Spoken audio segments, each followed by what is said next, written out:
live right now. I'll come on, give you a quick intro. Emerson Willis, I appreciate you, brother. Let's go. We are live. We just got finished with 12 months of Think and Grow Rich principles. And now we're on to the six ghosts of fear. My brother, topic number one, the ghost of poverty, something that if you're in it, you're definitely trying to escape from. And when you're gone from poverty, there's no looking back. You don't want to go back. That's not an option. So Mm. let's talk about it. The ghost of poverty. Emerson Willis, let's go. What's up? What is up? How's it going? No more 9 to 5 family. Welcome back. This is exciting. I want to see the energy right out the gate tonight. I know we got some folks here. If you can hear me loud and clear, just make sure you're hearing me.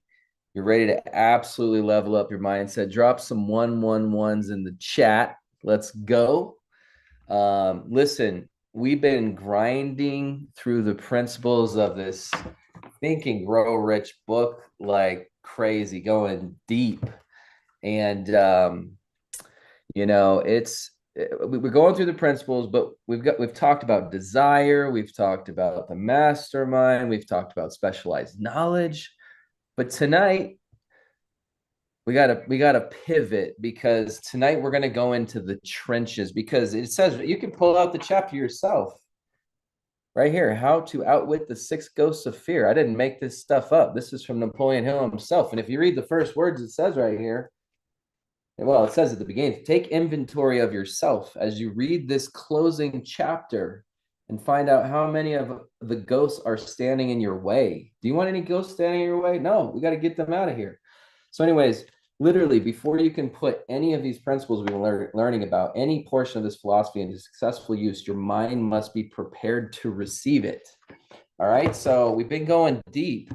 We're entering what I want to call or is known as the lost chapter. We've gone deeper into this lost chapter. People like to glaze over this, and it's a really big mistake. So we're literally going to give each one of these six ghosts of fear an entire session. Okay. And it'll be worth it, trust me. So Napoleon Hill, he dropped a truth bomb that we just cannot ignore. He said this, listen very carefully. If you're writing it down, this is for you writers. Here it goes. Before we can master an enemy, we must know its name, its habits, and its place of abode. Its name, its habits, and its place of abode. You can't master an enemy that you don't know those things for because you don't even know where it's at. It's kind of hard to beat, right? So, you see, you can have all the desire in the world, but if you have these invisible chains holding you back, you're never going to leave the rat race. And he'll identify these six ghosts of fear, these six enemies that can really haunt your potential.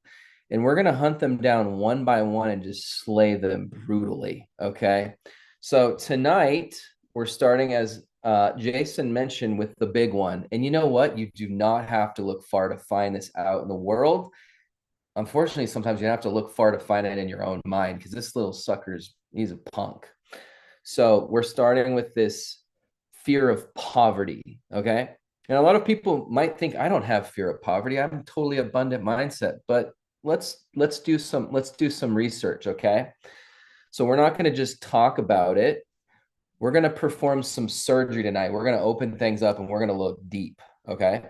So I want you to look at this fear of poverty, not as an emotion, but kind of almost like right now I still have a little bit of a cold, but like more of an actual, like almost like a sickness, right? It's like a sickness. And just like a doctor checks for a fever or checks for, cough to diagnose the flu, whatever it is, there are specific clinical signs that tell us if this ghost is present. There are symptoms. Just like if you are hanging out in a room with someone and you see a bunch of snot coming from their nose, do you know that they either have allergies or a cold? Something's going on. This is the same thing. So I'm going to give you that ability and that vision to see that. So we're going to run a diagnostic on ourselves tonight, including myself. So I got to do it too, because guess what? I'm a human just like you. So we're going to check for the symptoms because if you find them, you can cure them and you know that you have them. You have to become aware of them. So, but if you ignore them, they lead to permanent defeat. They're not like a cold that'll go away in a few days. They just get worse. It just gets worse and worse. And so if you're brave enough to look in the mirror, diagnose the infection, and clear your brain and your mind for Rich's type "I'm ready" in the chat. All right, let's go. All right, so I hope you have your mental clipboards because we're going to start the rounds. We're looking for the infection. We're looking for the symptoms. And you might think of someone while we're going through this, but do not be afraid to think of yourself. I'm not trying to pick on you. I'm just saying, let's be real. So Napoleon Hill gave us a specific diagnostic chart for the fear of poverty. Okay. We're going to run through these 6 symptoms. There are 6 symptoms, just like there's 6 ghosts, but we're just talking about, well, we got 6 symptoms. Okay. I want you to be honest with yourself. If you hear a symptom that sounds a little too familiar, don't hide from it. Just own it. And then we can fix it. That's the easy thing to do. So symptom number 1, here it comes. Are you ready? Indifference. Do you guys know what indifference is? It's just indifferent. You're not partial. I don't know. I'm just indifferent. You know, in medical terms, you could probably say it's like lethargy, right? Or it's like a patient who has lost the will to recover. Have you ever seen someone get sick and they just don't want to fight anymore? That's indifference. They just don't care. They just don't care anymore. I can't care anymore. It's too hard.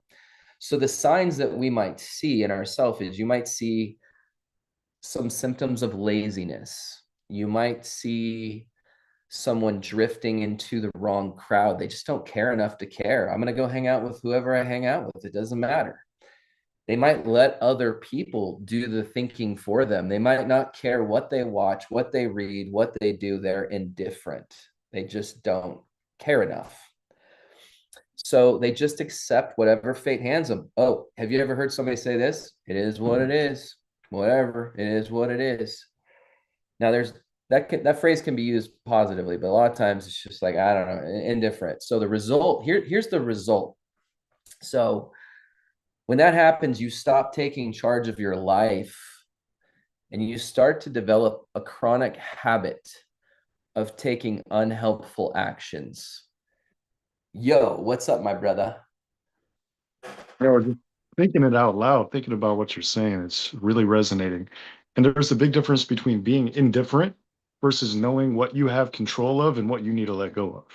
If Amen to you're that. just indifferent to everything, that's a problem. You just don't care. It's like whatever way the shores wash you up, that's where you're going to land. But Yep. knowing how to actually, like let's say you're caught in a rip current. I love swimming. I love the ocean. You got to Yep. know to swim sideways because you'll tire yourself out trying to swim against the current. That's right. Absolutely. Amen to that. And I agree. Again, and different I'm glad you brought that up, Jason, because indifferent, you could be indifferent about, let's say something, I'll give you an example that's not bad. Let's just say some situation happened in your life, like he's saying, like a rip current, but it's situational.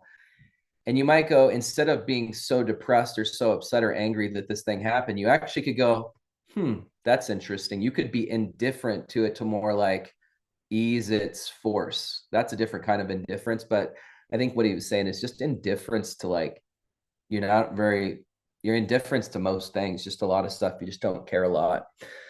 So yeah, and the problem is it's where you see the result is the chronic habit of just unhelpful actions, just poor actions, bad habits. So you're sleepwalking through your 9 to 5, right? So a lot of people that, speaking of 9 to 5s, you get in a job and you've just been there for a while, right? You've been there for a while and you just start to become indifferent. I got to work today. Guess I got to go to work on Monday. It's another week, another month, another year. Just keep doing this forever. So if anybody's ever felt that lack of ambition lately, type wake up in the chat, and I'll type wake up in the chat myself, because to be honest, sometimes when you're juggling a lot of things, you don't necessarily always feel super on fire. And so we're all human beings. It doesn't, just because you show up to these things, it doesn't mean you're a superhuman being. You have to keep yourself in check and watch out for that sneaky kind of indifference that kind of makes you just feel a little bit lethargic, a little bit lazy, a little bit like, I don't even know if I can care right now. Yeah, that was good. So symptom number 1, check, moved on. Symptom number 2, Indecision. Wait a second. Indecision. We did a whole entire chapter on decision. So that's kind of funny. Um, so indecision, and the medical term I would say is paralysis. The symptom attacks your ability to move forward. It's very hard to take action when you have indecision. It's very dangerous. It's total mental paralysis that leads to one thing. Guess what? Inaction. There's action and there's inaction. There's indecision and there's decision. They're just symptoms of this thing we call the fear of poverty. So let's talk about the signs. What signs are we looking for? We're all physically capable of moving, right? I could go to the gym today. I could go to the gym tomorrow. I could do some work today. I could do some work tomorrow. But mentally, maybe you cannot choose a direction.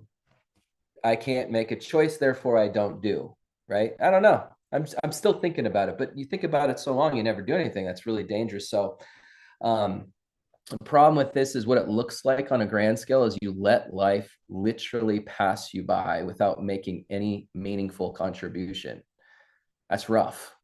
And you can feel that. That's the thing that people feel as time continues to slip by when you're in indecision, because you're in action. It's like there's something in your body that knows that it's not right.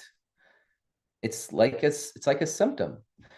And so here's the thing, you're stuck in this maybe analysis paralysis. Sometimes people, they will cloak their due diligence with analysis paralysis. They'll cloak it with indecision. They'll say, let me think about it, but are they really thinking about it? I don't know.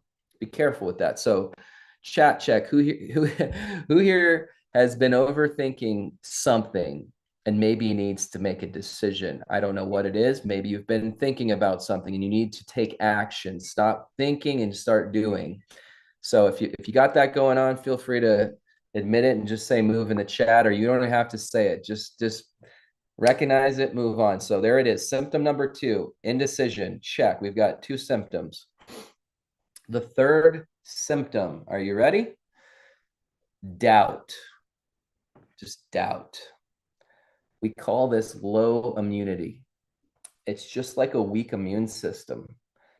It leaves your body very vulnerable to every germ. Doubt leaves your mind basically vulnerable to failure. I doubt it's going to work. I doubt they're going to say yes. I doubt they're going to pick up. I doubt they're going to accept my offer. I doubt I can pull this off. You see what I'm saying? That's what it sounds like. But here's the thing. What are the signs? We're looking for the signs of this symptom. This is where you start to manufacture alibis and excuses. Manufactured, keyword. You're making it up. And what does making it up sound like? What are the alibis? I mean, you guys got any examples of alibis people might have? How about, I'm too old. I don't have the money. I can't afford it. I don't have the time. My wife won't let me do this. Fill in the blank, guys. You know what they all sound like. We probably think all kinds of thoughts. Here's another one. The economy's bad. The economy's really bad right now. I can't do it.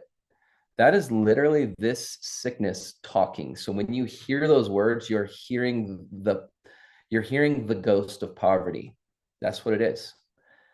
You know?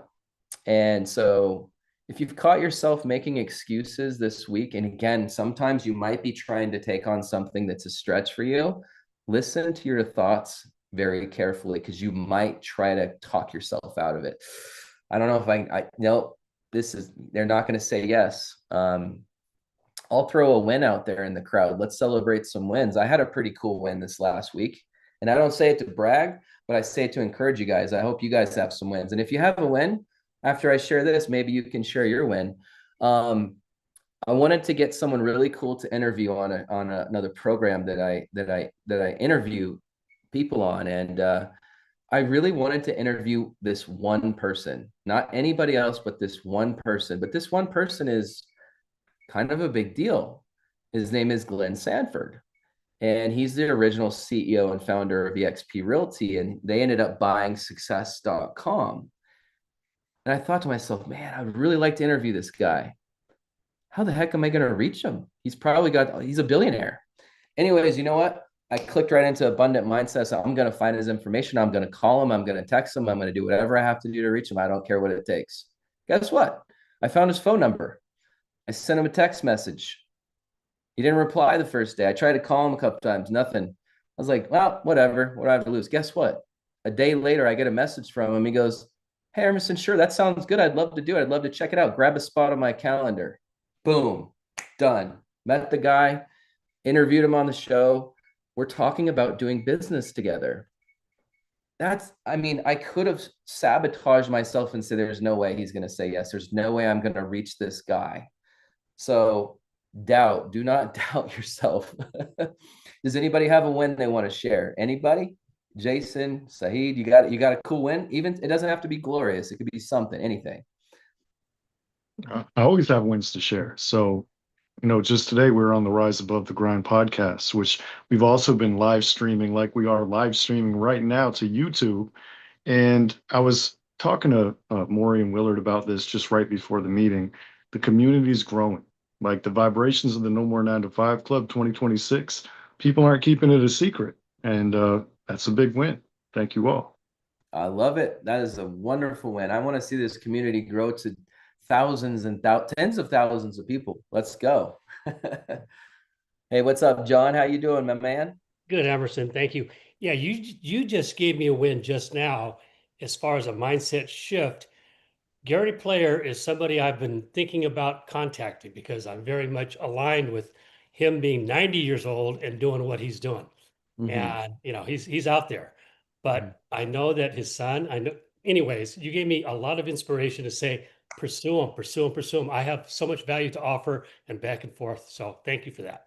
You are more than welcome, my friend. Go get him, man. Go get him. Anything's possible. Hey, what's up, Lisa? How are you? Hi, I'm good, thank you. I have a couple of wins. One of the recent wins is I got an opportunity to work with Joe one-on-one, and that's been really great. And I've realized that my own personal work has come full circle, and I'm really looking at how to integrate that into what I do. I'm not going to get into what it is right now, though, but it's been really transformational for me. And the icing on the cake is I didn't suspect parasites, but I started a parasite cleanse last week, and I had been feeling like fragmented and unclear for a while. And I feel great now. I didn't even realize I had parasites, but I must have. And so, yeah, things are going really good. Very happy. Hey, that is so awesome. And speaking of parasites, I mean, that's a real parasite, but these little ghosts, they're kind of like parasites. They can mess you up. Yeah, I believe that what I'm noticing is more etheric, but I'm assuming because I'm taking physical cleansers, it's all connected. That's right. I love it. Hey, I'm celebrating with you. Hey, Joe, what's going on, my man? Well, working with Lisa is certainly a win. It's fun to support people. I just put a graphic in the chat. One of my wins is just getting clarity on a niche. I put together a program, finally selling coaching, and it's really designed for brilliant coaches who are silently struggling to monetize. I work with so many groups. Everybody's not a coach that I work with, and everybody says you got a niche, but I like being a generalist. But the more you get clear on your message, the more clear it is for people to understand. It makes it easier for people to buy. Uh, what I witness so much is, you ask people, why should I do business with you? And most of us, including myself, more in the past, but we suck at explaining, what you get for your money. Mm, And, yeah. and if you can, if it's clear, if the promise is clear, people will pay the price. There you go. The only time there's a problem with price is when there's a lack of value. Value, price, no problem. If you got no value, price, it doesn't matter. Price And will how be can and how can you have value if your message, the confused mind buys nothing. And that if your message is unclear, the value is unclear. There you go, man. Well, that's good stuff. I love it, man. Congrats on the huge win. That's good stuff, man. I appreciate you, and awesome win there. I want to make sure we get through all this awesome content too. You got Al. Am I saying that right, Al? I think I've seen AI too much to where when I see Al, it looks like AI. So I'm sorry if I got that. So your name's not AI, is it? No, no, of course not. I'm not a terrorist either. Al Qaeda is part of the terrorist group, so I'm not there. Anyway, yeah, I'm just playing the devil's advocate. I've actually faced a situation myself. For example, a vendor that I've paid some down payment since September last year, but after many times he can't deliver the product quality in time, and eventually too many promises have been given, like end of the last year supposed to deliver the product, and yet he said he couldn't deliver the product, and then now he given a formal letter saying that he'll deliver by early February. So my end buyer eventually is chasing me back for the down payment that he paid me. So eventually now I'm in a fix, because too many promises has been broken, and I lost credibility along the way as well. People don't trust me anymore because they already paid me down payment, and they're not getting the products that they wanted to, because the product is from another country as opposed to deliver them to a Middle East country and something like that. So eventually, how do we overcome that? Because this supplier of mine, he's saying that he's now producing it himself. He's no longer trading it.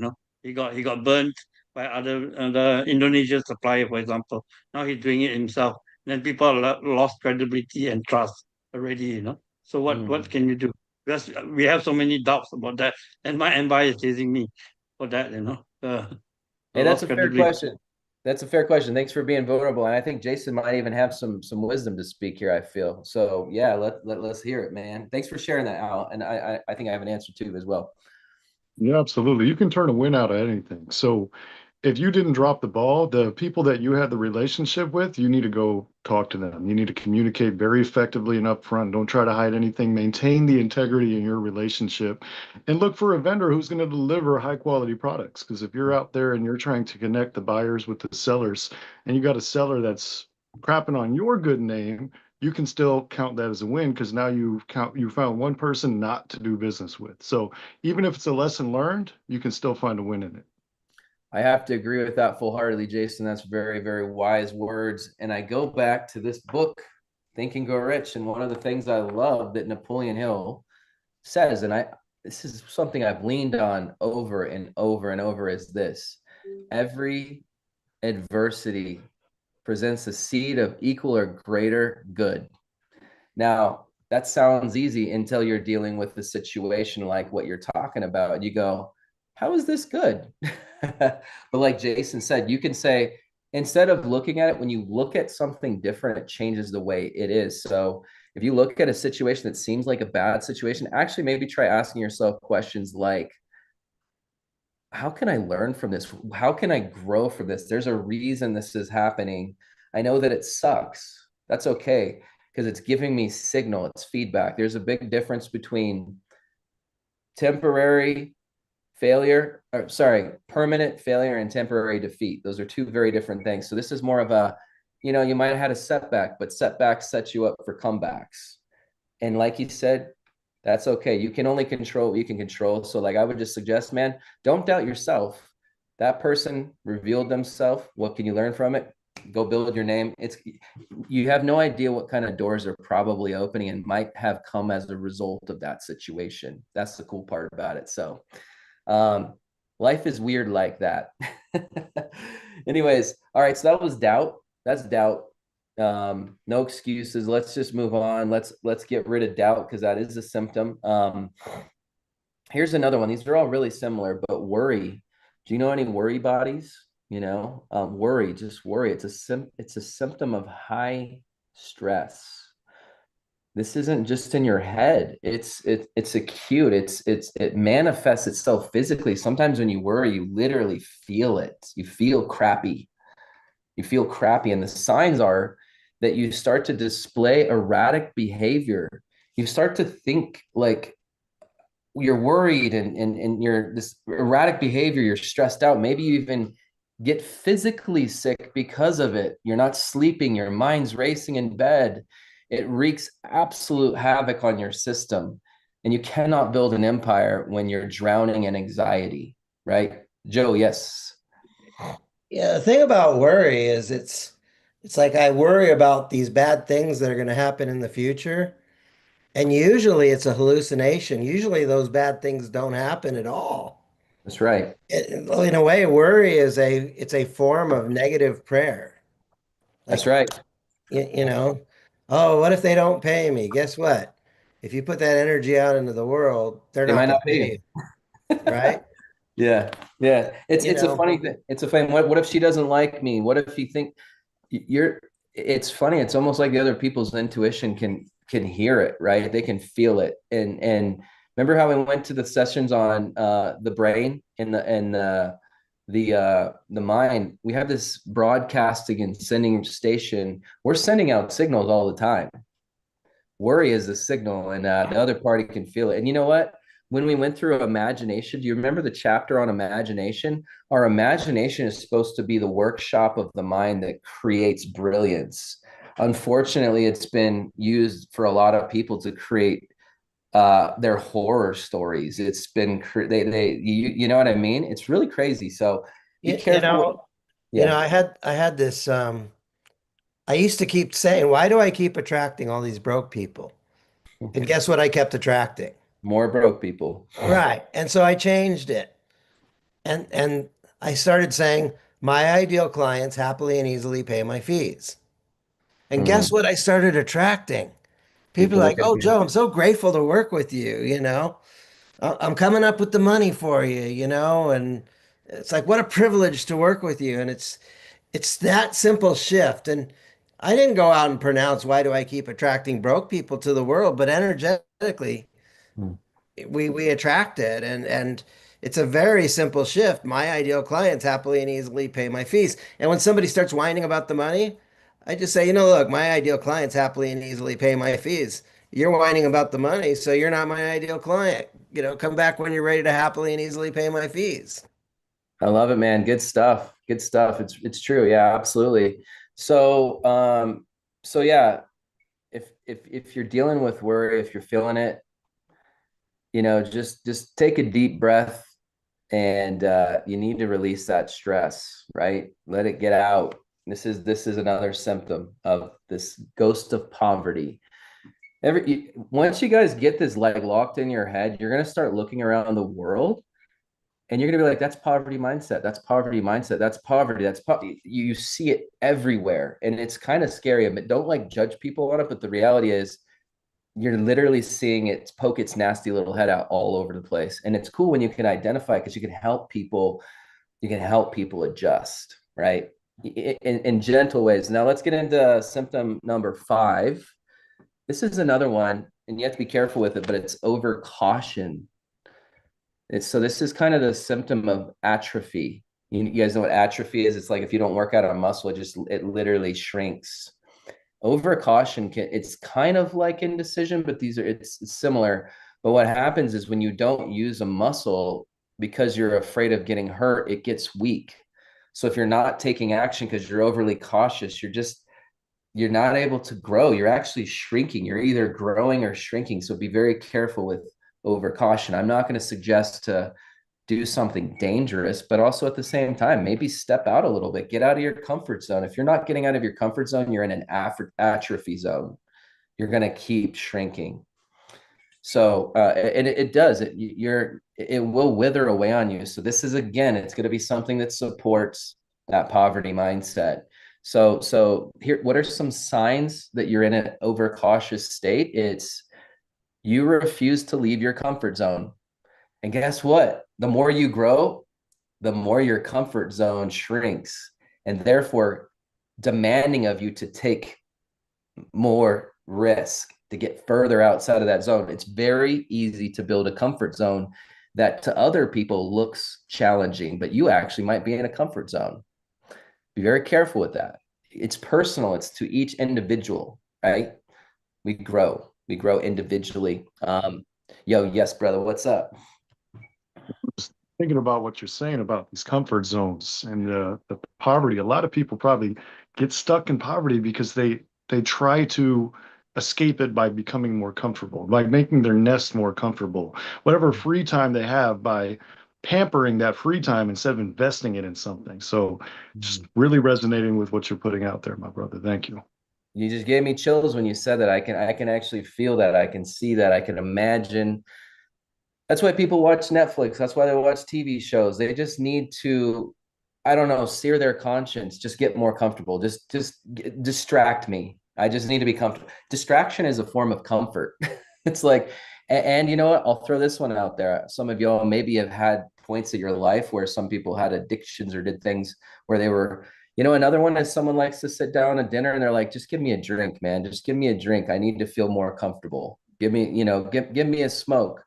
I just need to get comfortable. Oh man, no. So here's the thing. Your comfort zone, you're trying to stay so perfectly safe that you miss every opportunity for recovery and success. You're trying to stay so safe. You're missing all these opportunities are right in front of you. They're everywhere. But you're rejecting growth because you're scared of the challenge. That's what overcaution looks like. You gotta take the risk. Every time I talk about this subject, I bring up, I don't know where it came from, but the guy who was a stay-at-home dad and he was hanging out with his little munchkin that was growing, and he had a little notebook and he recorded every single time that his child fell over until he stopped falling over. It was over 3,000 falls that child had before it was able to walk. I think every one of us probably went through a similar journey at one point in our life. We fell over 3,000 times in a short period of time. But then as we get older, we learn how to protect ourselves, learn how to make our comfort zone a little bit safer. We don't like to fall on our face, right? It hurts. But when you're a little one and you're just trying to learn how to walk, you don't care. You don't even know better. You'll fall down the stairs. I fell down the stairs when I was young. That I don't know. That might be why I'm kind of messed up in the head. I think I might hit my head on the way down. But so anyways, here's the facts. You don't grow in the comfort zone. It's a hot tub moment. A lot of times people like to go to these sessions like this and go to these events where everybody has a bunch of hoorah, but I call those hot tub moments, because when you leave that session, you go into the real world, you got to step outside the comfort zone. It's very comfortable to be in a session like this. This feels good. How about on the real world though? You know what I'm saying? So we've already got through 5 symptoms. Symptom number 6. This one, I'm guilty for this one. I think maybe I'm probably one of the worst at this one. What's up, Sahid? Or Sahad, am I pronouncing your name right? No, but I've been called worse. My name's Sajjad. Sajjad, I will never forget. I Oh. don't promise, but we'll see. It's Arabic for very sexy, if that helps. I just want to add on to 2 of the things you said. One is on the everything being a win. It is all a potential win if you learn from it. The only way to learn from it is if you're hyper self-critical without taking it personally.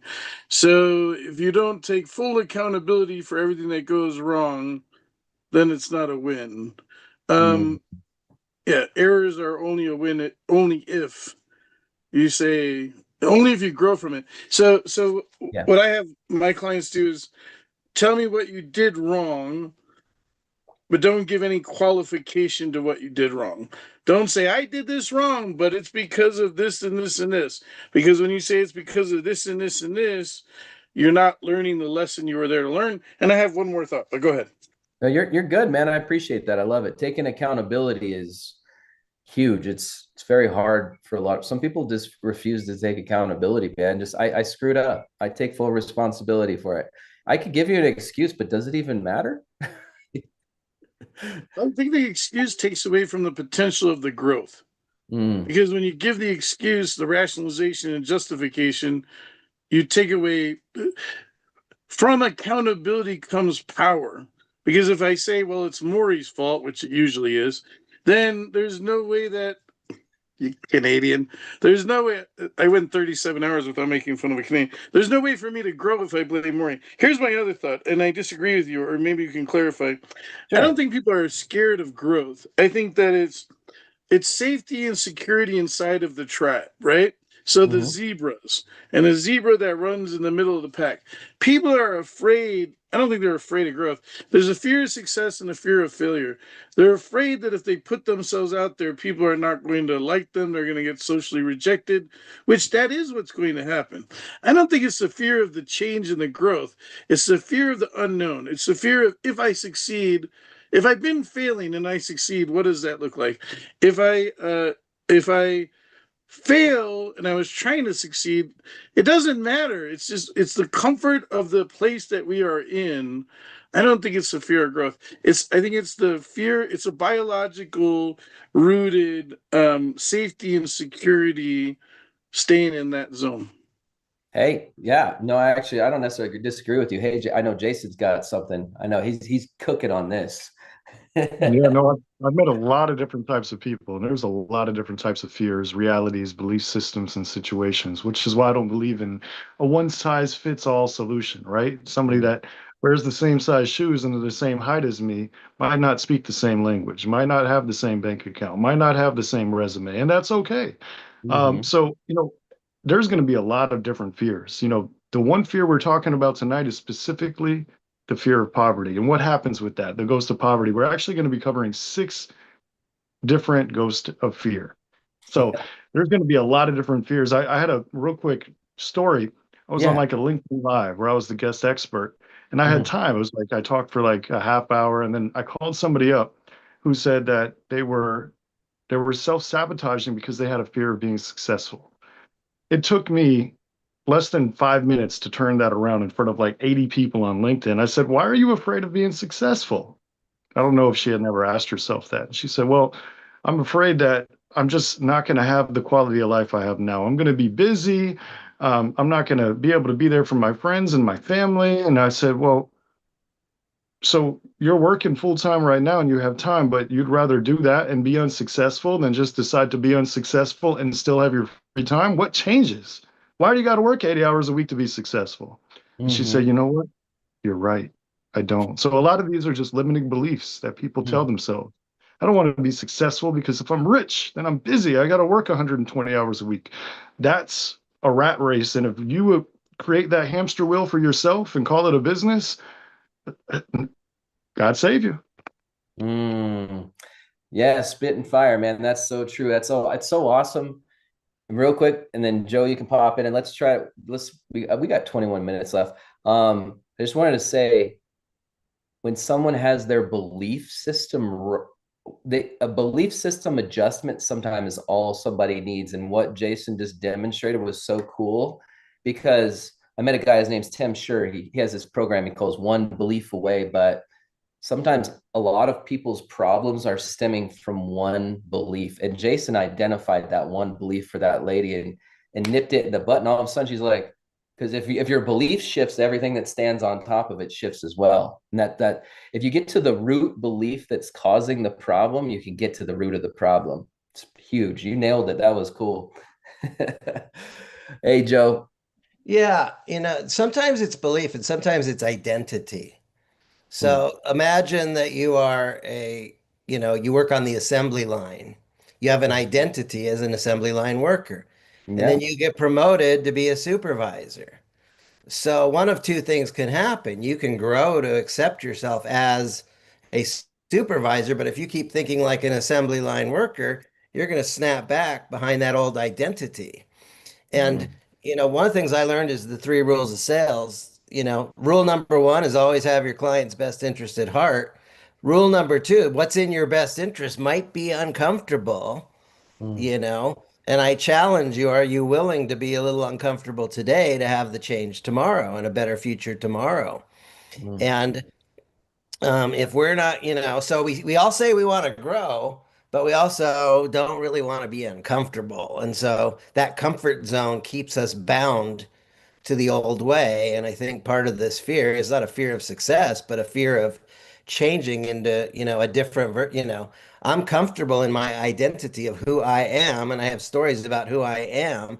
And if I'm going to grow, my story has to change and my identity has to change. And that we resist that sometimes, I think.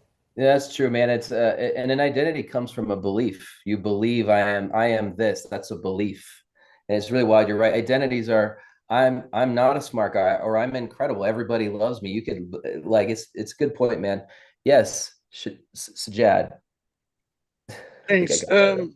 I got a good one for you, Jason, and for everybody. I had a client 5 years ago. 2 weeks into my program, he said, "It's not working. I'm not getting any clients."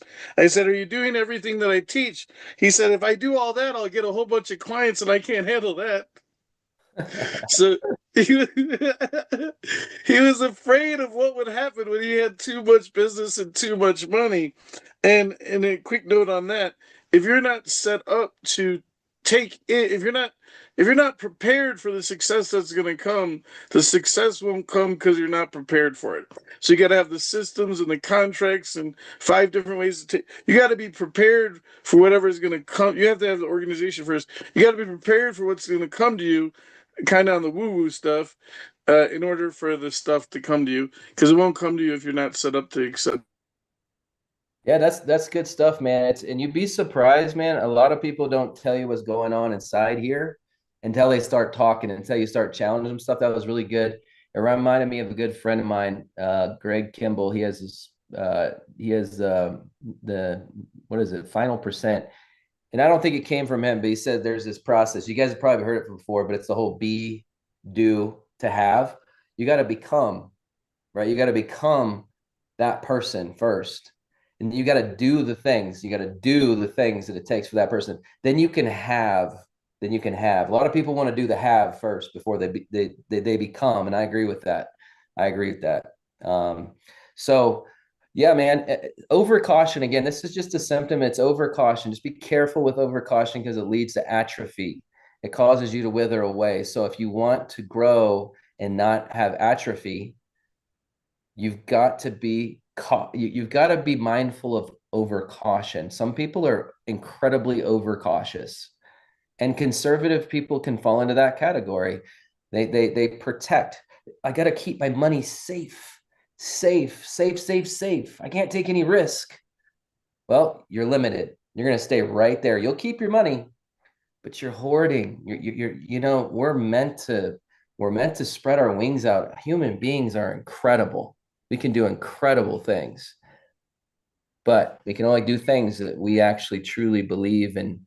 Sometimes, you know what? You're going to screw up. You might lose some money. You might screw up. Guess what? I've lost money plenty of times, and those are the best lessons I've ever had in my life. They were rough. Anyways, well, let's talk about the last one. And this is one I used to be really guilty of a lot when I was younger. I actually celebrated the fact that I had this symptom, and a lot of people do it. It's not a good idea. But this symptom is called procrastination. There's always the day after tomorrow, right? I'll do it later. This is a big one, guys. Again, these are symptoms of the fear of poverty. Somebody was talking earlier about wondering what people think or being afraid of what people think. That's a whole entire ghost of fear. It's called fear of criticism. We'll talk about it later. But this one we're talking about procrastination. This is the system, the symptom of denial. Okay. This is a chronic condition where you refuse to treat the problem today because you believe you can just do it tomorrow. Right. And the other thing is, what are the signs? The signs are you're placing the burden of work on your ineffective future self. You're stacking the workload on your future self. You just keep pushing it off to the person who is yourself, who's going to have to deal with that much more work. You just keep pushing it. And it's ineffective. Yes, what's up, brother? Feeling inspired again. You know, this procrastination, you can ask Maury, it's not my thing. Like sometimes if something's happening, I'm off camera doing it right then when we're on a meeting. Um, you know, procrastination is one of those things, like if somebody knows they're going to do something great, don't wait for the future to do it. Do it now. Do it today. I've seen procrastination kill good ideas. Like people, and literally fear of poverty, especially procrastination over making a purchase. You know, something small that they see the value in that can get them where they're going.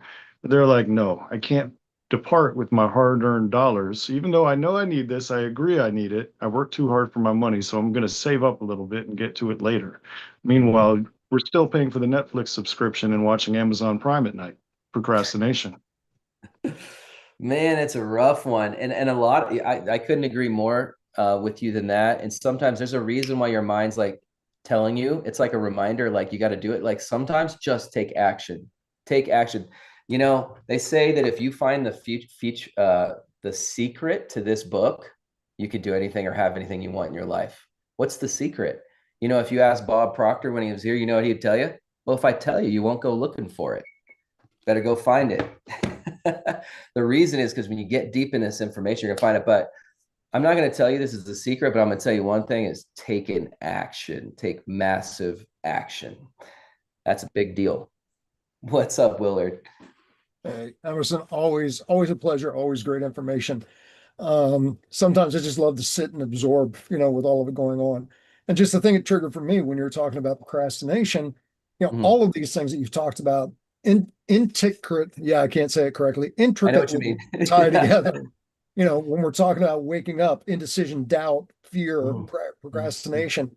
And the thing that came to mind for me with procrastination is what I've observed is a lot of times procrastination actually shows up as busyness, Mm. but it's Yeah, busyness on shit that doesn't get you anywhere. that's right.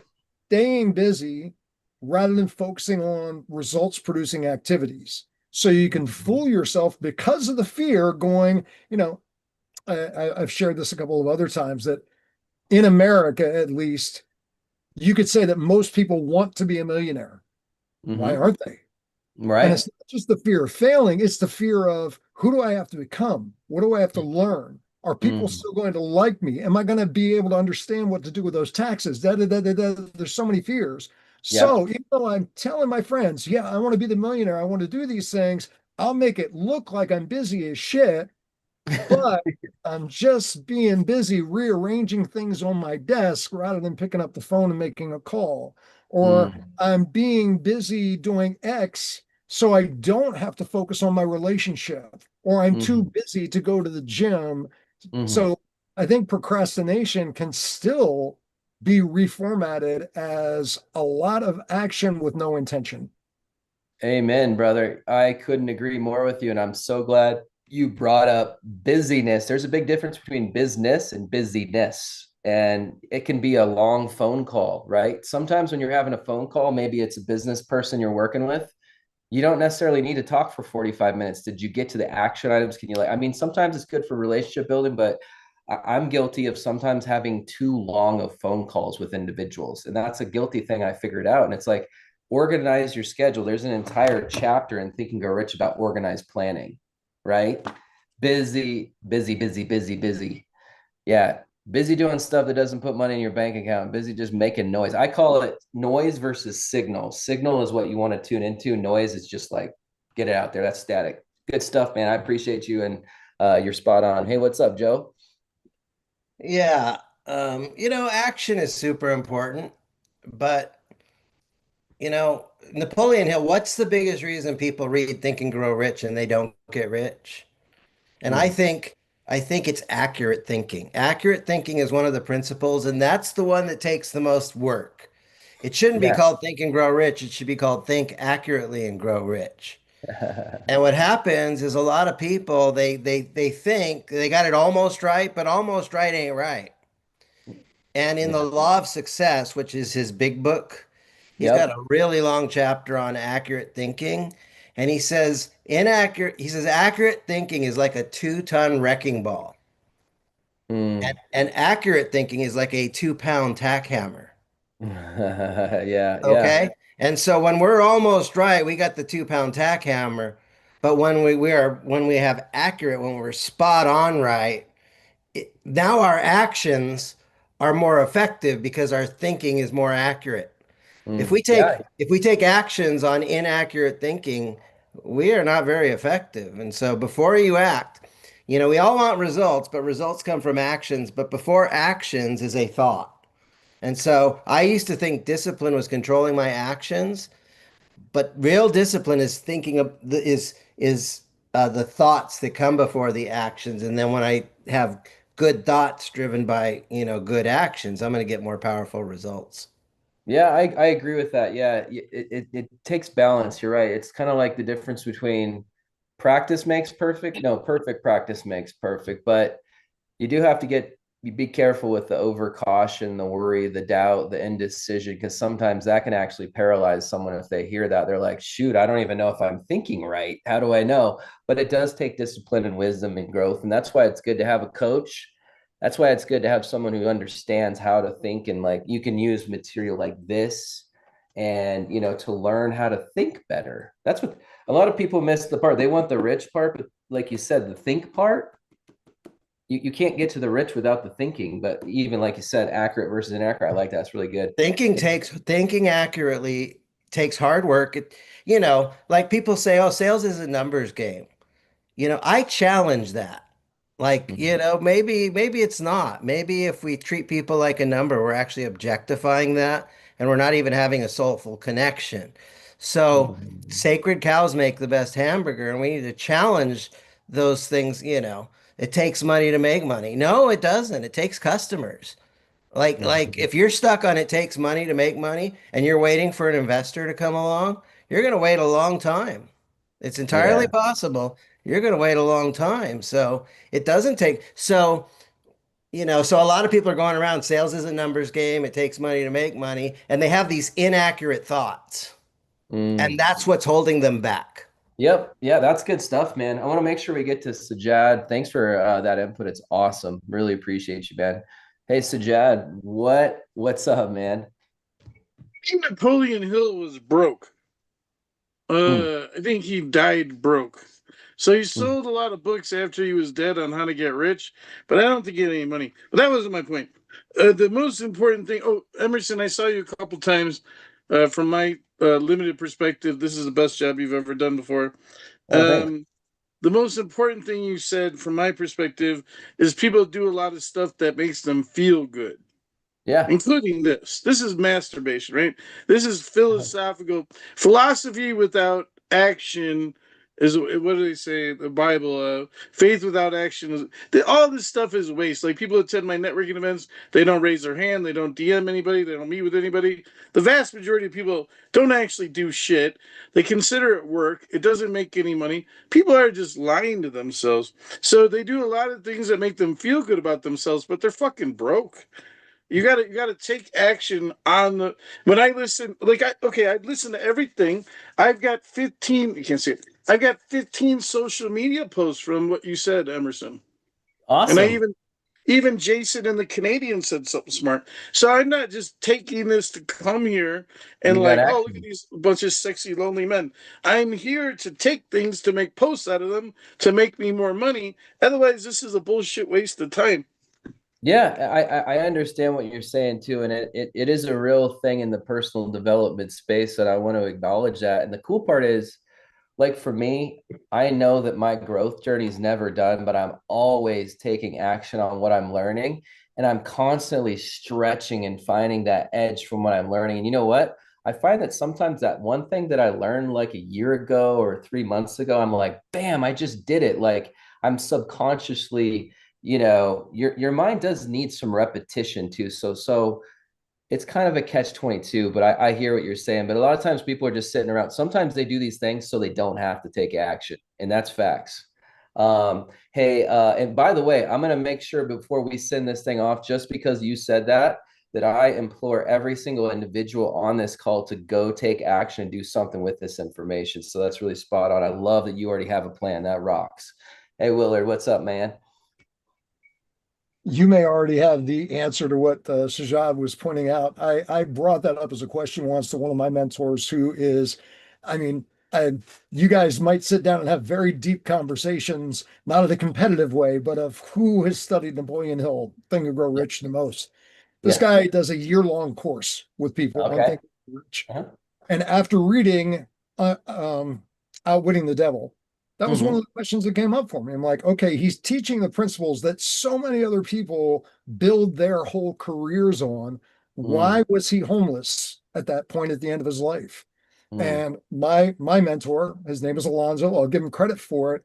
It ties exactly what you've been teaching us this whole call. His response, and please correct me if I'm wrong or if you know differently, Alonzo's point was that at later points in his life, and Napoleon talks about this in the book, his wife planted doubt, planted all of these different things we're talking about, where she didn't want him talking about things, and he started doubting everything that he spent 25 years learning. So he was no longer applying what he had learned and taught and wrote about, that led to him being in that financial situation that went to that point. And the lesson that Alonzo left me with was, look, Napoleon Hill was not perfect, and he didn't claim to be perfect, but the principles that he taught were perfect. And that was like a huge takeaway for me. So yeah, man, it's so true. We're all human beings. If you guys knew everything about me, you'd be like, I don't want to listen to this Emerson guy. He's fake. No, I'm just kidding. I'm not fake, but like I've made all kinds of mistakes, guys. Like I'm not perfect. I don't need to be a millionaire to know this stuff. I don't even need to be a billionaire. I do know that. Here's one thing I can tell you. You can either trust what I'm saying, but let me say you this. Keep listening to me until you either find out I'm lying or I don't know what I'm talking about. But I'll tell you one thing, I don't lie and I do know what I'm talking about. So it's up to you. But I love what you said. And by the way, you have to ask yourself, anybody that wants to judge on Napoleon Hill, where did that information come from? You have to realize he interviewed over the 500 of the most successful people to like in that time. And he also interviewed over 5,000 people that had had failure. His collection of information wasn't from his life work. He was able to compress that into time. So although he maybe didn't always execute on it, just like any other human being, he's not perfect. Neither am I. What's up, Jason? Getting to that end of the call, and this has been a good mastermind. I know we've had a lot of input from the crowd. Emerson, I hope you had a chance to get to all those points. You know, something I was thinking about for poverty, something that really keeps people trapped is just the lack of accountability, the lack of being able to take off that fake face they wear for their boss and everywhere else they go, and they look in the mirror and realize who they are and how that's different from who they need to be or want to be, for that matter. Real quick plug for Maury. We talked about thinking real quick. I encourage everybody to use their brains and exercise them. Gratitude and meditation. Mind Trainer Pro. Check it out if you haven't already. Guided meditation with tons of positive seeds planted inside of your brain. And then the other plug I got to put in is for this Saturday. I'm going to be leading network, and I'm going to be talking about how to keep it simple. Y'all, sometimes simplicity is better. It definitely helps lead to a clear head. So back to you for final thoughts, Emerson. Great job, brother. Let's go. Thanks, man. I appreciate you guys. This has been an awesome session. I love the input, and I appreciate every one of you for speaking up. You know, it's awesome to be in a group where people are thinking and they're alive and they're awake. Sometimes you go to these groups and everyone's just sitting there and you're like, are you guys with me? You know, so I appreciate you guys for that. Tonight, we did something that 99% of people will never do. You looked the fear of poverty in the eye and you called it by its name. You stopped pretending it was bad luck or the economy or admitting it was some sort of sickness. But guess what, guys? You have the cure. You have to know its name, its place of abode, and its habits. Once you got that, you can fight that little booger. And you have a diagnostic kit. So, and because you have the cure, you have the responsibility, as Jason said, right? I want you to go out into the world this week, into your workplace, into your family gatherings, and I want you to observe. When you see a coworker paralyzed and indecision, when you hear a friend making excuses with doubt, when you see someone suffering from the worry of the 9 to 5 grind, don't judge them. Help them recognize that they're infected. They got this little ghost that you understand now. Be the example of what a cured mind looks like. Show them what it looks like to move with definiteness of purpose, and show them what it looks like to take massive action. We're just getting started on the list. We got 5 more ghosts to go hunt down. So you better mark your calendars right now, because we're back here on the 3rd Thursday of February. I don't know, the 19th or something like that. So you don't want to miss the next one. Tonight we fought the enemy within. Next time we're going after the enemy on the outside. The ghost is the fear of criticism. That's number 2. We're going to hit that one next. That's all I got for tonight. Let's go.